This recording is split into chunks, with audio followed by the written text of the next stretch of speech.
ఇచ్చేసింది, నేరస్తురాలు అయిపోయి అందరికి మెసేజ్ ఇచ్చేసింది. ఏ స్త్రీ కూడా తన భర్తకి ఇంకా లోపడదు. చదవండి.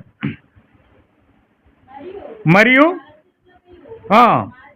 మాదిలి యొక్కయు న్యాయాధిపతులు రాణి చేసిన దానిని సమాచారం విని రాణి పలికినట్లు ఈ దినమందు రాజు యొక్క అధిపతులందరితో పలుకుదురు. దీని వలన బహు తిరస్కారము, కోపం పుట్టును. ఇంకా ఇది రోజు ఫ్యామిలీ కోర్టులే. అయ్యో మా ఆవిడ ఎలా చేస్తుంది, ఎలా మాట్లాడుతుంది, ఎలాగంటుంది అని రోజు ఫ్యామిలీ కోర్టులే. నీకు రాజులు భార్య లోబడరు, ప్రజల సామాన్య ప్రజల యొక్క భార్యలు కూడా లోబడరు, సంస్థానాల్లో ఎవరు లోబడరు. ఇంక రోజు నీకు ఫ్యామిలీ కోర్టే. ఇవన్నీ బోల్డ్ సమస్యలు వస్తాయి, ఇప్పుడు బోల్డ్ తిరస్కారాలు వస్తాయి. ఇవన్నిటిని ఏ విధంగా సమర్థించాలి? ఇంక రోజు తగులు తెచ్చుకోవడమే మనం బతుకంతాను. ఇలాంటి ఆమె నువ్వు పక్కనెట్టుకుంటే నువ్వు రోజు తగులు తెచ్చుకోవడమే సరిపోతుంది నీ బతుకంతా. హల్లెలూయా. భలే చెప్తున్నాడు, నేను చాలా బాగా చెప్తున్నాడు. రాజుకు సమ్మతి అయినాడా వస్తే రాజైన అశ్వరోజు సన్నిధిని ఇక రాకూడదనియు తమ యొద్ద నీ యొక్క రాజాజ్ఞ పుట్టవలెను. ఏమని చెప్తున్నాడండి? ఇంకా దేశంలో కానీ ఆవరణంలో కానీ పరిశుద్ధ స్థలంలో కానీ ఎంత మాత్రము అడుగు పెట్టకుండా వస్తీకి రాజు నుంచి ఆజ్ఞలు జారీ అవుతున్నాయి ఇప్పుడు. ఏమీన్ హల్లెలూయా. మమ్ముకోను అక్కడ హెచ్చరిక జారీ చేస్తున్నాడు, ఇక్కడ రాజు ఆజ్ఞలు జారీ చేస్తా ఉన్నాడు. అందుకే ఈరోజు సంఘాల పాటలతో ఆగిపోయినాయి. ఉద్యోగమని పాటలు వస్తాయి కానీ రాజు గదిలోకి వెళ్ళే అవకాశం మాత్రం లేదు. ఎంత అద్భుతమైన పాటలు పాడతారో, ఎంత అద్భుతమైన ప్రార్థనలు చేస్తారో, ఎంత అద్భుతమైన యాచనలు చేస్తారో, ఎంత అద్భుతమైన కూటలు నడుపుతారో, ఎన్ని చేసినా కానీ రాజు గదిలోకి వెళ్ళడానికి వాళ్ళకి అర్హత మాత్రం లేదు. హల్లెలూయా. అది పెంతుకొస్తు అయినా, అది జీడిఎం అయినా, అది బాప్టిస్ట్ అయినా, అది లూథరన్ అయినా, అది చర్చ్ ఆఫ్ క్రైస్ట్ అయినా, అది ఏ సంఘమైనా కానీ వాళ్ళు సోది మాత్రం పెదవుల పైన ఎన్నో పప్పలు వండుతారు కానీ రాజు గదిలోకి వెళ్ళడానికి అధికారమే లేదు. పరిశుద్ధాత్మ బాప్టిజం పొందుకోవడానికి ఇంకెక్కడ అధికారం ఉంటుంది? రాజు గదిలోకి వెళ్ళడానికే అర్హత లేదంటే వింటున్నారండి? ఒక్కసారి దాన్ని అలా పట్టుకుని హెబ్రీ పత్రిక తీయండి ఒకసారి. హెబ్రీ పత్రిక 9వ అధ్యాయము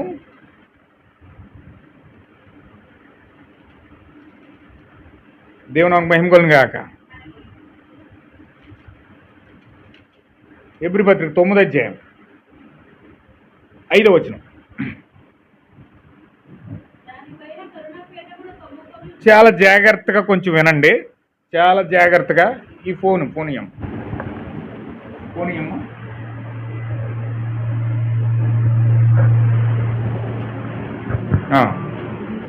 చాలా జాగ్రత్తగా వినండి.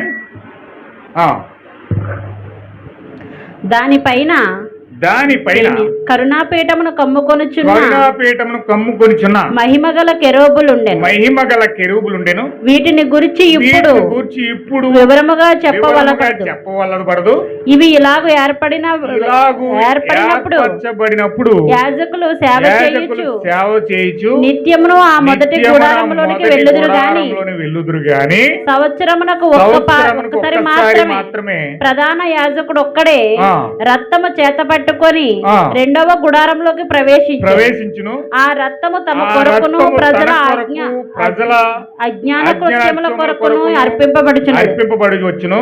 దీనిని బట్టి ఆ మొదటి గుడారము ఇంకా నిలిచుండగా అతి పరిశుద్ధ స్థలములో ప్రవేశించు మార్గము బయలుపరచలేదని పరిశుద్ధాత్మ తెలియజేయుచున్నాడు. ఆమేన్. హల్లెలూయా. చూడండి ఇక్కడ ఎంత క్లియర్గా పౌలు గారు రాశాడు అంటే, వీళ్ళు కేవలం పాటలు పాడి ఆవరణంలో ప్రవేశిస్తున్నారు కానీ, పరిశుద్ధ స్థలంలోకి ప్రవేశిస్తున్నారు కానీ, అతి పరిశుద్ధ స్థలంలోకి ప్రవేశించడానికి ఇప్పటి వరకు కూడా ఇంకా మార్గము తెలియపరచబడలేదట. హల్లెలూయా. 5 లక్షల మంది ప్రజలు వచ్చి పెద్ద కూడికెట్టి పెద్ద హట్టాహాసంగా జరిగినా అది ఏదో కూడికిలాగానే జరిగిపోయింది, కానీ నీకు జనమే కనపడతారు, కానీ అక్కడ పరిశుద్ధాత్మ లేదు. హల్లెలూయా. పరిశుద్ధాత్మలోనికి ప్రవేశించే మార్గం ఇంకా తెలియబడలేదట. అంటే ఇక్కడ ఏం చేస్తున్నాడంటే, దేవుడు ఏం మాట్లాడుతున్నాడంటే, చూడండి ఎంత చక్కగా మాట్లాడుతున్నాడో. ఇక్కడ రాజుకు రాణికి మధ్యలో ఆజ్ఞలు బయలుదేరాయి. ఆది పాపాన్ని బట్టి రాజుకి రాణికి మధ్యలో ఆజ్ఞలు బయలుదేరాయి.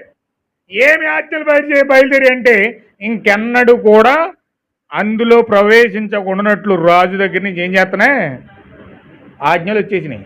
దీన్ని జారీ చేసింది ఎవరో తెలుసా? ఈ ఆలోచన ఇచ్చింది ఎవరో తెలుసా? 7వ దూత, 7వ నక్షత్రం. ఈరోజు ప్రజలకు చాలా 7వ నక్షత్రం 7వ దూత చాలా చీపుగా కనిపించవచ్చు. ఏలియానా, ఆయన ఎక్కడున్నాడు బైబిల్లో? 7వ దూత ప్రవక్త, ఆయన ఎక్కడున్నాడు బైబిల్లో అని చెప్పి ఎంత భయంకరంగా మాట్లాడుతారంటే ఈరోజు ప్రజలు. కానీ దేవుడు అధికారం అంతా కూడా, రాణికి ఆజ్ఞలు కూడా జారీ చేసే అధికారం అంతయో కూడా ఎవరి దగ్గర పెట్టాడంటే దేవుడు 7వ దూతలో పెట్టాడు. హల్లెలూయా. ఈరోజు ఎంత అద్భుతమైన వర్తమానం పట్టుకుని ఈరోజు 7వ దూత భూమిపైకి వచ్చాడు తెలుసండి. రాణికి ఆజ్ఞలు జారీ చేసే స్థితిలో ఈరోజు దేవుడు 7వ దూతను పెట్టాడు. హల్లెలూయా. దేవుడు నాకు మహిమ కలుగును గాక. 7వ దూత ఆ యొక్క మెముకోను ఏం చెప్తున్నాడంటే, రాణికి ఆజ్ఞలు జారీ చేయి, అతి పరిశుద్ధ స్థలంలోకి ఆమె రాకూడదుగా, నీకు కనిపించకూడదుగా,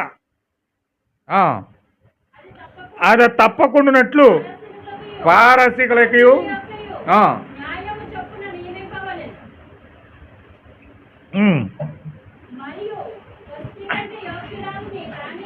మరియు వస్తీ కంటే యోగ్యురాలిని రాణిగా తాము చేయాలి.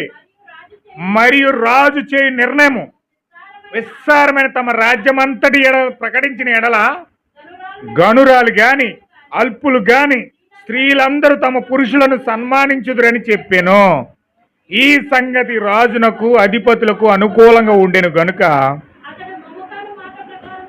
ఆమేన్. హల్లెలూయా. అందరూ చెప్పండి ఆమేన్. హల్లెలూయా. 7వ దూత చెప్పినట్లు దేవుడు చేస్తున్నాడు. వస్తీని పక్కనెట్టేశాడు. ఆమె కంటే గనురాలు రాణిగా వస్తీ ప్లేస్లోకి తీసుకురావడానికి మెముకోను ఆర్డర్, ఆ యొక్క ఆలోచన చెప్పినప్పుడు రాజుగారు దాన్ని రాజముద్ర చేశాడు. హల్లెలూయా. చూడండి, ఈరోజు మనం విర్రవీగి వాక్యం యొక్క నడకలో నడకుండా, అపోస్తుల బోధ చెప్పిన మనం వినకుండా చెయ్యకుండా మన ఇష్టానుసారంగా మనము బ్రతుకుతే, వస్తీ చేసినట్లు సంఘాల్లో ఏదో ఒక సంఘం కట్టేసుకుని ఇది మా సంఘం, ఇది మా సంఘం, ఇది మా సిద్ధాంతం అని చెప్పుకుంటూ పోతే, దేవుడు 7వ దూత చెప్పినట్లు వస్తీని పక్కనెట్టినట్లుగా ఈరోజు సంఘాలను పక్కనెట్టేశాడు. నువ్వు అంటావు, అయ్యి బాబు ఏసన్న గారండి పెద్ద పరిశుద్ధుడండి, ఎంత సేవ చేశాడండి, అమ్మో అతను సేవ చేస్తే ప్రజలు తండోపతండోలుగా వచ్చేసారండి అని నువ్వు అనొచ్చు. కానీ అక్కడ పరిశుద్ధాత్మలను ప్రవేశించడానికి దేవుడు ద్వారాను మూసేశాడు. హల్లెలూయా. అయ్యి బాబు జాన్ వెస్లీ అండి తండోపతండోలుగా వచ్చేస్తారండి, అయ్యి బాబు ఆయన సేవకుడు పెట్టాడంటే తండోపతండోలుగా వచ్చేస్తారండి, పెద్ద సేవకుడు ఆయన, చాలా జనం వచ్చేస్తారండి అక్కడికి. ఎంతమంది జనం వచ్చేస్తే ఏం ఉపయోగం? దేవుడు అక్కడ ద్వారాలు మూసేశాడు. హల్లెలూయా. ఆయన అక్కడ తలుపులేసేసాడు. 7వ దూత వర్తమానం లేకుండా, 7వ దూత వర్తమానం అక్కడ వినిపించకుండా దేవుడు అక్కడ ఏం చేస్తున్నాడంటే ద్వారాలు మూసేసాడు. అన్ని కబుర్లు చెప్తారు కానీ 7వ దూత అక్కడ లేడు. అన్ని మాటలు చెప్తారు కానీ 7వ నక్షత్రం అక్కడ లేదు. హల్లెలూయా. అక్కడ నక్షత్రం లేదంటే అక్కడ ద్వారాలు మూసేశాడు దేవుడు, అంతే. అక్కడ క్లోజ్ అయిపోయింది. వస్తీకి దేవుడు బయటికి గిట్టేసినట్టు వీళ్ళందరినీ దేవుడు ఏం చేస్తున్నాడు? నువ్వు ఎంత సేవ చేసినా, ఎంత లక్షల మంది నడిపించినా, ఎంతమంది ఆరాధికులు నీకున్నా, నిన్ను బయటికి గెంటాడేసి దేవుడు ఏమంటున్నాడు తెలుసా? అక్రమం చేయవర్లారా ఏమన్నాడండి? ఒకసారి చదవండి. మత్తయి సువార్త 7వ అధ్యాయము 20 వచనం. మత్తయి సువార్త 7వ అధ్యాయము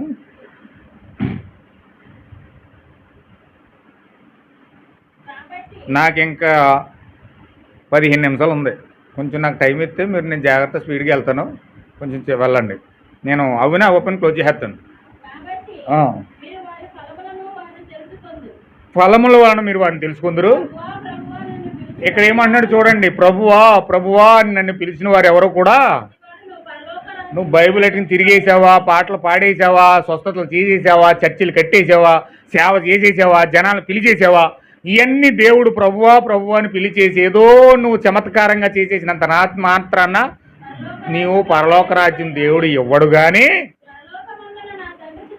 పరలోకమందున్న వాక్య ప్రకారముగా అపోస్తుల బోధ ప్రకారంగా నువ్వు భక్తి చేసినప్పుడే దేవుడు నిన్ను పరలోకం తీసుకెళ్తాడు.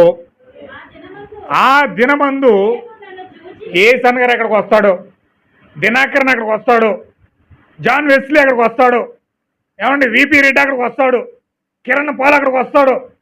అందరు అక్కడికి వచ్చి ఏమన్నారు చూడండి యేసుక్రీస్తుని, ప్రభువా ప్రభువా నీ నామంలో కోటాలు ఎట్లేదా, నీ నామంలో దెయ్యాలు ఎలగొట్టలేదా, నీ నామంలో అద్భుతమైన స్వార్థ చేయలేదా, నీ నామంలో చర్చలు కట్టలేదా, నీ నామంలో ఎన్నో అనేకమైన కార్యాలు మనం చెయ్యలేదా? అప్పుడు ఎన్నడును ఎరుగను ఏమంటున్నాడండి? ఏం చేశారు వీళ్ళు? ఏం చేశారండి? చెప్పరండి మీరు. ఏం చేశారండి వీళ్ళు? ఏం అక్రమం? అక్రమం అంటే ఏంటి? అక్రమం అనగా క్రమము కానిది అక్రమం. క్రమం ఏంటి? దేవుడిచ్చిన అపోస్తుల బోధ క్రమము దేవుడు సంఘానికి ఇచ్చాడు. హల్లెలూయా. సంఘ క్రమము దేవుడు పెట్టి ఆ సంఘ క్రమానికి దేవుడు అపోస్తుల బోధనిచ్చి దేవుడు సంఘాన్ని ఏర్పాటు చేశాడు. ఆ సంఘ నమూనా ప్రకారమే ప్రపంచంలో ఏ సంఘం కట్టబడినా కట్టబడాలి. పౌలు గారు ఏమన్నాడు? ఈ బండ మీద తప్ప, ఈ పునాది మీద తప్ప వేరొక పునాది ఎవడు కూడా వెయ్యలేడు అన్నాడు. మీరు సంఘం కట్టాలంటే ఈ పునాది మీద కట్టబడాలి. అపోస్తుల బోధ యందును ప్రవర్తన యొక్క క్రమంలోని సంఘము కట్టబడాలని చెప్పాడు. మరి అలా కట్టబడాలా వద్దా? మేము ప్రకటించిన సువార్త ఎవడు కాక ఎవడైనా సరే వేరొక సువార్త బోధించినా సరే అతను శాపగ్రస్తుడు అవునుగాక అన్నాడు. మేమే మరలా దిగొచ్చి వాక్యం కాదు మేము ఇంకోటి చెప్తున్నామని చెప్పి బయలుపరిచినా మీరు నమ్మొద్దు అన్నాడు. మరి అలాంటిది దేవుడు ఒక నమూనా ఇచ్చి ఒక సంఘక్రమం ఇచ్చి ఆ సంఘక్రమం ప్రకారంగా వీళ్ళు సంఘాలు కట్టకుండా వీళ్ళు ఏదో నాకు అద్భుతాలు వచ్చేసి స్వస్థలు వచ్చే వరం వచ్చేసింది, నాకు అద్భుతాలు చేసే వరం వచ్చేసింది, నేను 50 రోజులు గృహంలోకి వెళ్ళి ప్రార్థన చేసి వచ్చానంటే చచ్చిపోయినోళ్ళు లేచిపోతాడు, నేను ఏది చేసినా సత్యమే అని చెప్పి ఏయో 4 కళ్ళ కబుర్లు చెప్తే ఏమండి ఇవన్నీ మాటలు ప్రజలు నమ్మించడానికి ఏదో జనాన్ని పోగేసుకోవడానికి ఏయో రకరకాల మాటలు చెప్తే అక్రమంగా వీళ్ళు వెళ్తే ఇక్కడ దేవుడు ఏమంటున్నాడండి? అక్రమము చేయవర్లారా అవతల పండ మీరెవరో నాకు తెలియదు అన్నాడు ఆయన. అవతల పండు మీరెవరో నాకు అసలు తెలియనే. ఇదేంటి ఎంత సేవ చేశారు? లక్షలు ఖర్చు పెట్టి కోట్లు ఖర్చు పెట్టి డెకరేషన్లు చేసి పెద్ద పెద్ద డీబీ బాక్సులు పెట్టి ఊరంతా వినపడిలాగే ఎన్నో అద్భుతమైన సేవలు చేశారు కదా టీవీల్లోని ఇట్లలోని. అబ్బా ఆ టీవీ చూస్తుంటే ఎంతసేపు జనాన్నే చూపించేస్తున్నారు. ఏ మీటింగులు చూసినా జనం. అయ్య బాబు ఇతను ఎంత జనం వచ్చేస్తున్నారు, ఎంత పెద్ద సేవకుడు. ఏం సేవ అది? పాతాళం నడిపించే సేవ మీకు అవసరమా? అగ్నిగుండంలో నడిపించే సేవ మీకు అవసరమా? హల్లెలూయా. ఏలియా వచ్చాడంటే అగ్నిలో కాల్చేస్తారు. మరి ఎంత జనం వస్తే దానికి లెక్క కాదు. ఏలియా వచ్చాడంటే జనాన్ని చూశాడంటే మీరు 50 మంది ఉన్నారో 100 మంది ఉన్నారో లెక్కలేదు. అగ్ని దిగొచ్చి కాల్చేయండి కాకుండా కాల్చేస్తారండి. హల్లెలూయా. జనం 10 ఇప్పుడు లోకం యొక్క నానుడు ఎలా ఉంటుందో తెలుసండి? ఒక తప్పుని 10 మంది వచ్చి రైట్ అన్నారనుకోండి, అది రైటు. ఎవడో తప్పు అని చెప్పడం, అది అక్కడ నిజంగా తప్పే. కానీ 10 మంది వచ్చి దాన్ని రైట్ అన్నాడు అనుకోండి, అది రైటే. అంటే మనిషి సంఖ్యాబలం చూస్తాడు, దేవుడు సంఖ్యాబలం చూడ్డు. ఆమేన్, హల్లెలూయా. దేవుడు సంఖ్యాబలం చూడ్డు. ఆయన ఒక్కరిని తీసుకుని ప్రపంచాన్ని గడగడ ఉనికిస్తాడు. ఆయన ఒక్కరిని తీసుకునే ప్రపంచాన్ని గడగడ ఉనికిస్తాడు. ఆ రోజు మోసే ఒక్కరిని తీసుకుని ఐగుప్తు దేశాన్ని మొత్తం ఉనికించేసాడు. ఏలియన్ తీసుకుని యెరూషలేము దేశాన్ని గడగడ ఉనికించేసాడు ఆయన. హల్లెలూయా. ఈ కాలంలో ఒక్క విలియం బ్రహ్మ్ తీసుకుని ప్రపంచాన్ని చేసేసాడు ఆయన. హల్లెలూయా. ఆయన చేతిలో ఒక్కడు చాలు, ప్రపంచం జనసంఖ్య వస్తుంది. అయ్యో ఇంతమంది జనం వచ్చేస్తున్నారంటే అదే సత్యమేమో, తండోలుగా పరిగెత్తుకుపోతారు జనాలు. కానీ వాస్తవం అది కాదండి. హల్లెలూయా. దేవుడు ఏమంటున్నాడంటే, అక్రమం చేయవర్లారా అంటే మీరు సంఖ్యాబలం చూసి మోసపోకండి, లేకపోతే ప్రజాబలం చూసి మోసపోకండి. అక్కడ వాస్తవం ఉందో లేదో కనుగోండి, అక్కడ సత్యం ఉందో లేదో కనుగోండి, అక్కడ నిజంగా దేవుని ఒక్క వాక్య ప్రకారం క్రమ ప్రకారం అది కట్టబడుతుందో లేదో చూడండి. ఆ క్రమం అక్కడ లేనప్పుడు ఆ సంఘం తప్పది. వాక్య క్రమం అక్కడ లేకపోతే అది ఎంత పెద్ద సేవ అయినా తప్పే. హల్లెలూయా. అక్కడ వాక్య ప్రకారంగా సేవకుడు సంఘాన్ని కడుతున్నాడా లేదా, వాక్య ప్రకారంగా అది కట్టబడుతుందా లేదా అని ఎప్పుడైతే నువ్వు గుర్తిస్తావో అప్పుడు దేవుడిని లెక్కిస్తాడు. దేవుడు నాకు మహిమ కలుగును గాక. ఇక్కడ ఏం జరుగుతుందంటే, ఇక్కడ దేవుడు మొముకాన్ని తీసుకొచ్చి వస్తీని లెక్కల్లో నుంచి లేకుండా చేసేసాడు. రాజుగారు పెళ్లి చేసుకున్న భార్య ఆమె సౌందర్యవంతురాలు. ఆమెకున్న సౌందర్యం ఆ దేశంలోనే లేదు, అంత అందగత్తి ఆమె. కానీ అందమైతే ఉంది, కానీ లోపల గుణం లేదు ఆవిడకి. భర్తను ఎలా గౌరవించాలో, భర్తను ఎలా ప్రేమించాలో, 10 మందిలో ఆమె పక్కన నిలబడితే ఎంత గౌరవించబడతాడో భర్త. ఆమె దీనత్వము, ఆమె యొక్క ధైర్యత్వము, చక్కగా ఆమె హుందాతనం భర్త దగ్గర చూపించి ఆమెను బట్టి ఆ యొక్క దేశంలో ఆమె కీర్తిని తెచ్చుకోవాలి. కానీ ఆ గుణహీనత ఆమె ఉండి, గుణము లేని గుణము ఆ యొక్క స్త్రీలు లేనందువలన ఆమె గుణహీనురాలైపోయింది, భక్తిహీనురాలైపోయింది. ఆమె కళ్ళును ఆమె పొడుచుకుంది. హల్లెలూయా. ఆమె జీవితాన్ని ఆమె చేతులారా నాశనం చేసుకుంది. దేశంలో నుంచి బహిష్కరించబడింది, ఆమె కుటుంబంలో నుంచి బహిష్కరించబడింది, ఆ రాజుగారి జీవితంలో నుంచి బయటికి నెట్టివేయబడింది. చూసారా, ఒక గర్వం, గుణము లేకపోవడం వలన ఆమెకి ఎన్ని లక్షణాలు, ఎన్ని భయంకరమైన కార్యాలు ఆ జీవితంలో వెంటనే చూడండి. ఈరోజు క్రీస్తు నీ జీవితంలో లేకపోతే నీ బతుకేంటి? క్రీస్తు పరిశుద్ధాత్మగా నీలో రాకపోతే నీ బతుకేంటి? నువ్వు త్రోసేస్తే, నీ పరిశుద్ధాత్మను త్రోసేస్తే, నువ్వు వాక్యాన్ని పొందుకోనివ్వకుండా, పరిశుద్ధాత్మ బాప్తిజం పొందుకోకుండా నువ్వు క్రీస్తుని కనుక నువ్వు త్రోసేస్తే వస్తీలాగా నీ బ్రతుకు ఏంటి? గుణహీనరాలు అయిపోతున్నావు. గుణము లేని స్త్రీ మాత్రమే పరిశుద్ధాత్మ పొందుకోవడానికి ఆరాట పడదు. ఆమేన్, హల్లెలూయా. పరిశుద్ధాత్మ అంటే ఆసక్తి లేకపోవడం గల కారణం ఏంటి తెలుసా? గుణం లేదు నీకు, బుద్ధి లేదు నీకు. బుద్ధిమంతురాలు ఏం చేస్తుందండి? బుద్ధిమంతురాలు ఏం చేస్తుంది? తన గృహాన్ని కట్టుకుంటుందట. ఏ గృహం? వాక్య గృహం. దేవుని యొక్క వాక్య శరీరం వైపు పరిగెట్టేది ఎవరంటే బుద్ధిమంతురాలు. అందుకే దానియేలు 12 అధ్యాయంలో దానియేలు రాస్తున్నాడు ఏం తెలుసండి? బుద్ధిమంతులంట నక్షత్రాల వలె ఆకాశంలో మెరుస్తారట. ఆకాశంలో నక్షత్రాలు మెరిసినట్లుగా భూమి మీద మెరుస్తారంట. దేని బట్టి అండి? వారికి ఉన్న బుద్ధిని బట్టి, వారికి ఉన్న గుణాన్ని బట్టి. గుణమే పాడైపోతే, గుణమే నాశనం అయిపోతే, పాడు చేసుకుంటే నీ జీవితం 10 మందిలో ఏమవుతుంది? ఏమైనా సరే నీ గుణాన్ని నువ్వు కాపాడుకోవాలి. గుణము కాపాడుకోలేని మనిషి ఎవడైనా సరే, ఏ స్త్రీ అయినా సరే భయంకరంగా ప్రజల్లో అల్లరిపోలైపోతారు. గుణమును కాపాడుకోవాలి. శ్రేష్టమైనది గుణం. ఈ కాలం మీకు ప్రవక్త అన్నాడు, చర్చి అంత అందంగా కట్టామన్నది కాదు, చర్చిలో ఉన్న ప్రజల యొక్క గుణశీలమును బట్టి ఆ చర్చి అందం ఉన్నదన్నాడు. హల్లెలూయా. అంటే నీ అందాన్ని ఎలా లెక్కిస్తారో తెలుసండి? నీ అందం ఎలా లెక్కిస్తారో తెలుసా? దేవుడు నీ గుణాన్ని బట్టి. నీ గుణం బాగుంటేనే నీకు ఆ అందం ఉన్నట్టు. నువ్వు ఎంత అందంగా ఉన్న లోపల గుణం లేకపోతే అది పనికి మాలిన మసిబొగ్గు లాంటిది. ఏమైనా? హల్లెలూయా. అందుకే ఈరోజు లోపల గుణలక్షణం ముఖ్యం. గుణము చాలా అందమైనది. గుణాన్ని కాపాడుకోవాలి. ఆ గుణము దేవుని యొక్క గుణమై ఉండాలి. హల్లెలూయా. ఆ గుణమును మనం ఎప్పుడైతే పొందుకుంటామో అప్పుడు మన జీవితాల్లో దేవుని దృష్టిలో మనం శ్రేష్టమైన జనులం అవుతాం. గుణం చాలా శ్రేష్టమైందండి. దేవుడిని కష్టాలు ఎందుకు తీసుకొస్తాడో తెలుసా? దేవుడిని కన్నీరు ఎందుకు తీసుకొస్తాడో తెలుసా? దేవుడు నిన్ను విచ్ఛిన్నం ఎందుకు చేస్తాడో తెలుసా?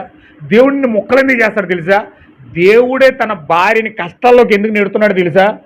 తన యొక్క భార్య యొక్క గుణశీలాన్ని బయటకు తీసుకురావడానికి. హల్లెలూయా.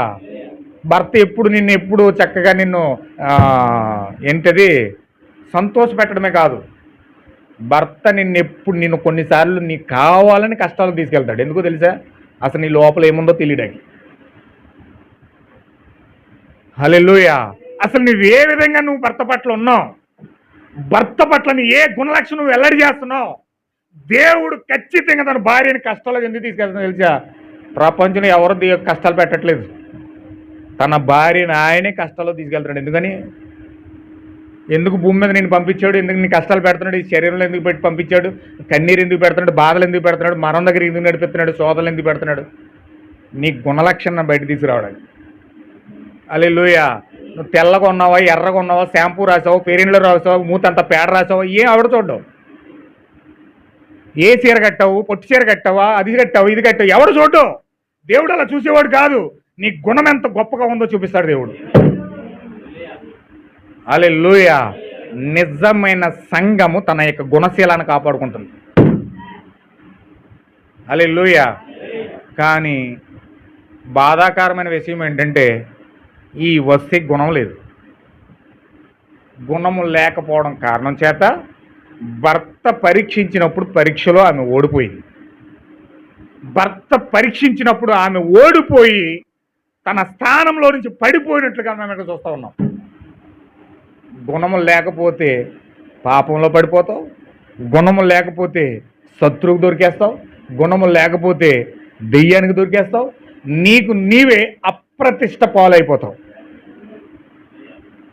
హల్లెలూయా. సామెతల గ్రంథంలో ఏమన్నా ఉంటుందంటే బుద్ధిహీనుడంట, నేను బుద్ధిహీనుడని తన యొక్క గుణం ద్వారా వాడే ప్రజల ముందు అన్ని బయటెట్టేసుకుని వాడు నేను బుద్ధిహీనుడని చెప్పేసుకుంటాడట. వాడి జీవితం ద్వారా నాలో బుద్ధిహీనత ఉంది. చాలామంది చూడండి తప్పు చేస్తారు, ఆ తప్పు మళ్ళీ బయటడిపోద్దామని చెప్పేసి ఎవరికొకరు తెలిసిపోద్ది.